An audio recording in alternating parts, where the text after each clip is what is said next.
So I'm making this video. I'm a former competitive bowler, and I was hearing some stuff about how the USBC wants to ban urethane.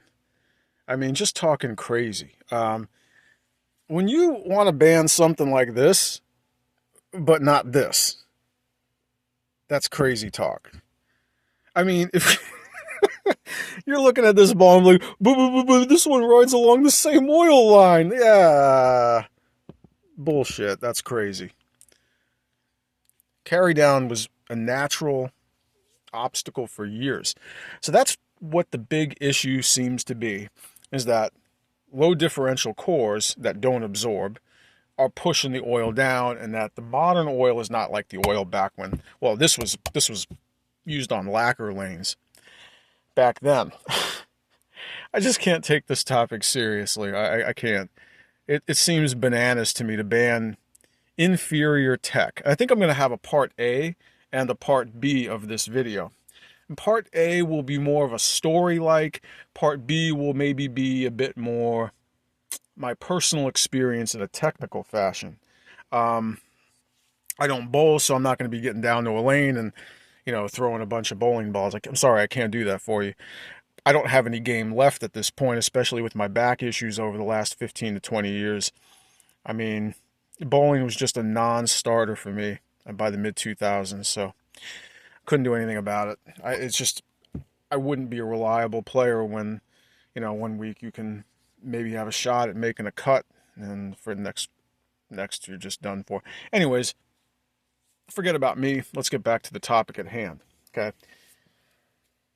As an example, so what the USBC is claiming is that the purple hammers and the urethane balls are pushing the oil down. The new oil is too viscous and too stable, and it just stays there, and it accumulates and makes the ball want to, bump off the pocket a bit, I guess, and the ball doesn't continue through the pocket the way the new balls do, and it's created an expectation of what it takes to throw a good strike, okay? So hitting the pocket is no longer good enough, and that's kind of crazy to me because I grew up in a time when hitting the pocket was the first goal. Get to the pocket, stay in the pocket, and, then worry about carry if it's that important, to make the cut or to win. So when I hear that, I just think it's nutty. And what they're basically saying is that it's just unfair to the lower rev players and plays into the hands of the two-handers because they have the revs and the power that can overcome the carry down, the weak carry down hit, and they can still get motion or continuity through the pocket and get the ball to finish on the left side and not finish on the right side of the pit, okay, for a right-hander. Okay, I get that. I don't understand how power is unfair. And I think Brian Voss would agree. I heard him say people with power and turn on the ball should always have some type of advantage. Now, if that advantage shows up in the fact of that their ball can grab and create angle through the carry down, then that's fair game. That's called athleticism. That's displaying a technique, a physical capacity. That's just basically, under those circumstances, displaying a superior physical technique or physical capacity.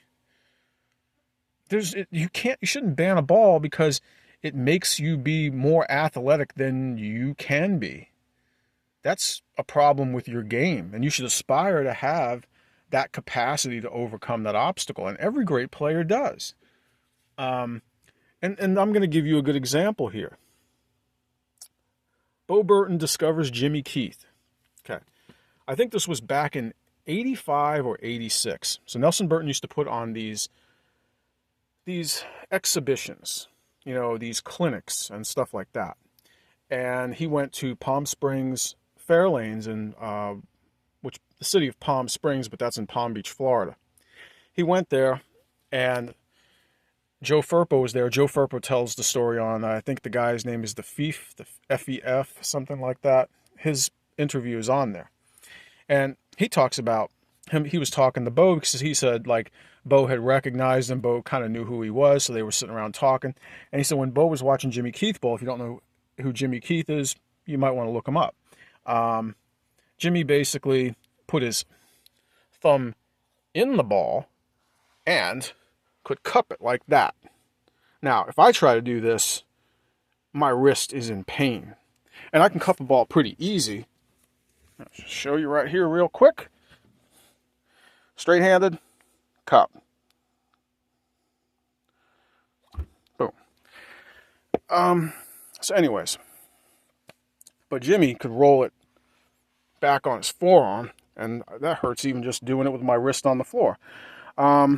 It's just brutal. Anyways, Jimmy was able to do it with his thumb in the ball and cup it, and essentially with one hand, and get revs like in the 550 to 600 range, throwing it 18 to 20 plus miles per hour. Okay, and he was doing it with urethane. So basically, Joe Furpo described it as Bo was just mesmerized, like, is his thumb in the ball? You know, like, and Furpo's like, yeah, his thumb's in the ball. Like, he can, bend his thumb all the way back to his forearm and stuff, I can't really do it, but he could.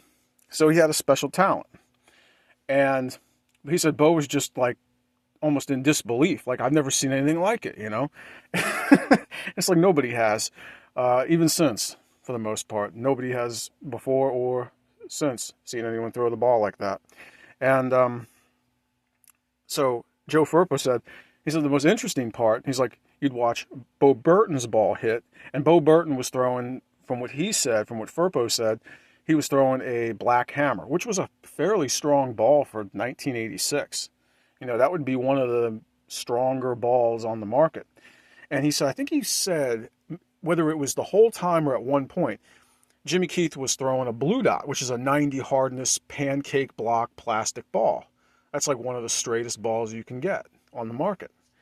And Joe said Bo's ball was literally bouncing off the pocket, I guess due to carry down. That house didn't have good carry anyways. That's a whole different story. You can listen to Joe's. He talked about how the lanes were put in crazy. Anyways, he said Bo's ball, which was a high-tech urethane ball for that time, two-piece urethane. It was one of the very first two-piece urethanes around that time. And Jimmy's throwing pancake with a very hard ball. And he said Bo's ball's bouncing off the pocket, leaving a 5-pin on occasion. And Jimmy's ball's sending pins across the deck with a blue dot, And he said it was just this massive gap in power and what it could do on a bowling lane, especially when the carry wasn't so good and back with lower tech balls.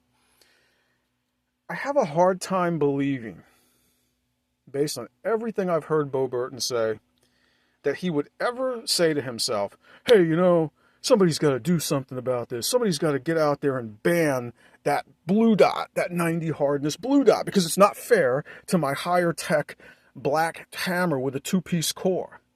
It's not fair, man. You can't have a blue dot out hitting the black hammer. Somebody's got to do something about that thing, man. That's not right. Nobody in their right mind would have ever said something like this. So, hell no. Hell no. That's kind of like my thing. Like, you're talking about banning inferior technology. You want to talk about the irony of all this, because they say, oh, the carry down's so crazy. And I keep reiterating that. Well, you know what helps get through the carry down? And I have personal experience with this. I found this ball just for you guys and dusted it off. Voila. This is one of the original particle balls, right? The Pro Zones. I mean, these things were hard. This is as shiny as I could get this thing. I was trying to use it for lanes that had a little bit of carry down. I wanted to see if it could round a little better. This ball was awful. This ball was awful. But this ball got through the carry down. This ball never found carry down. It couldn't just walk through like it didn't exist. Ever. Problem was getting the ball down the lane. That was the problem. When the heads are drying out and the back ends are getting carried down at these crazy tournaments where people are throwing everything, right? And this ball, it just was useless. But I mean, if you're talking about, man, we need a ball that can get down there and strip some of that carry down off the back. Well, there was a ball. It was this ball, and you banned it. You said, eh. I mean, so it's like this whole thing with the USBC is going around in circles. It's like, oh, we got to ban these things because they make the lanes too dry. Oh, we got to ban these things because they make the back ends funky, and we want the ball to go through the pocket, like kind of like that. But, dude, you want to do something really smart? Ban this. Ban this. And bring back this.